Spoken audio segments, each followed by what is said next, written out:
Welcome back. You're still watching Perspective, and we're still talking to Ivan Breiter from the Swiss Tourism, Southeast Asia. Watches. Watches, that's a luxury good, but Switzerland is very well known for that. How big is that as an attraction in Switzerland? It's very big. I mean, all the major watch brands are coming from Switzerland, and the interesting thing for tourists is also to see really how watchmaking industry really developed. At the beginning, it was done in farmhouses during the winter time. So the farmers, they had so much, exactly, there was so much snow, they had their cattle within their house, directly connected, and didn't have to do that much during the winter time. And so they built one watch during the whole winter and could make some money with that. And from this, then the industrialization came, and we have the cities like Le Locle or La Chaux-de-Fonds that have been built only on the purpose of building watches. Oh God, yes. There's another side to tourism. For example, we have the environment sector version of it. I mean, you are strong on natural tourism. What about the environmental sustainability side? Have you got laws that, for example, on littering, on damaging whatever environment you have? I mean, Switzerland is the world champion in recycling. We recycle more than 90% of all our goods is recycled again. And another great project that we have is that we are the connection point between North and South of Europe, and all the traffic by the big cars goes on the train. So they arrive at the border of Switzerland, they get up on the train and go through the tunnel, so the air stays clean, etc. And so things like this, there we are very strong. Of course, all the hotels have quality labels in regards of environmental friendliness. And I think this makes also the difference between Switzerland and some other countries, that this kind of quality, that you are in a mountain village and you have really no pollution at all. You have car-free villages in Switzerland. You have car-free villages. Absolutely. This is a great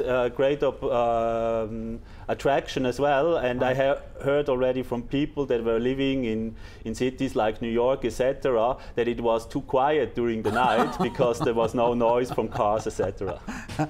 And in terms of hotel, we've got, I guess you have enough hotels, but what have you seen in hotel occupancy in recent years? Is it going up? Is it going down? Is it where's business there? It's overall it stays about stable. We have a certain shift in hotels. We see a strong increase in 4- and 5-star hotels, and in bigger hotel accommodation. So long time Switzerland hotels were all small family owned with maybe 20 rooms, etc. And now we see that we're getting bigger rooms, which is also great for group tourism, so that the groups can stay in a hotel together. You mean the changes in the sales of the room, in terms of sales of the room, or in terms of building? The size of the hotels changed. So it is less hotels in total, but hotels with bigger rooms. Yes, exactly. Oh, okay. And this is because of what? Because also that tourism in Switzerland is mostly, like, I wouldn't say high price, but high-end tourism rather than normal tourism.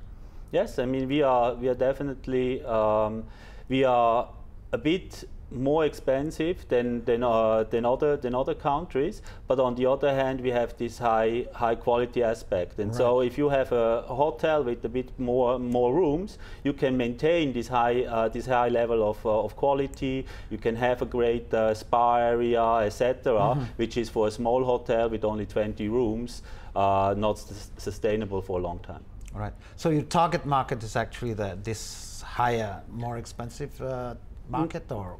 In every class, we are on a higher quality level. Let's say the youth hostels in Switzerland, Right. they are, yes, they are more expensive than certain other youth hostels in our neighboring countries, Yeah. but they offer a complete different atmosphere. You have rooms for families, only for 2, for 4 people. Right. You have even some spa facilities, some fitness centers in the Right. youth hostels, etc. So this makes, of course, the big difference.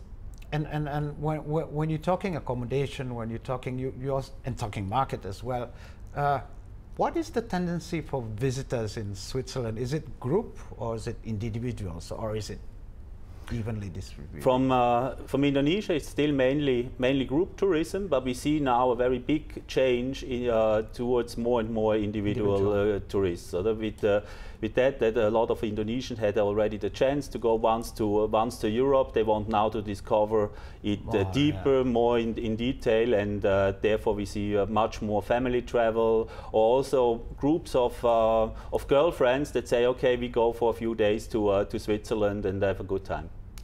Is this Asian or is this particularly Indonesian? This group mentality. It's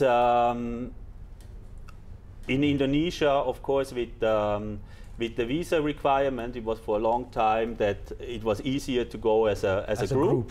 And nowadays, with the easy visa process, we see more and more people that come individually. Okay, we have to break again. So please stay with us. We'll be back.